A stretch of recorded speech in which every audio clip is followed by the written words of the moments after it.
Mayong adlaw, gikawatan ang opisina sa usa ka kooperatiba sa Barangay Catalonan Grande, Davao City niadtong Enero 15 ning tuiga. Sa report sa Davao City Police Office kon DCPO, gibangagan ang pader nga sumala pa moig duol sa vault kung asa natangag ang mukabat sa 700,000 pesos nga cash. Ingon man ang .38 kalibre sa armas sa security guard. Posibleng migamit og gahi nga butang ang mga kawatan aron nga ma-access ang safety vault. Nagtuusab ang DCPO nga giplanuhan ang maong pagpanglungkab diin lakip sa anggulo nga ginatutukan mao ang inside job. Subay niini ninawagan sa kapulisan og tabang sa mga residente sa syudad aron nga mapugnan ang mga krimen. Ilabi pa nga nagpabiling kulang ang ihap sa mga pulis sa syudad.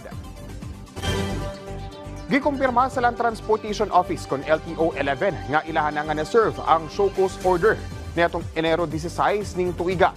Batok kini sa driver sa itom nga sakyanan kinsa nahimong viral sa social media human nga miikyas ug hapit nga nakaligis og enforcer sa Davao City Transport and Traffic Management Office kon City TMO. Nahitabong insidente natong Enero 11 ning tuiga.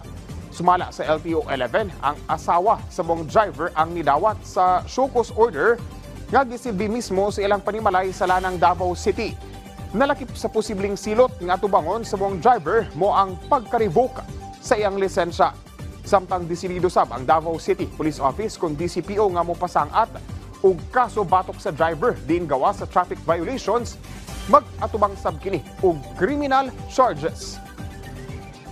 Ug mo kadto ang mga nagunang balita dinhi sa PTV Davao. Ako si Jay Laga para sa Pambansang TV sa Bagong Pilipinas.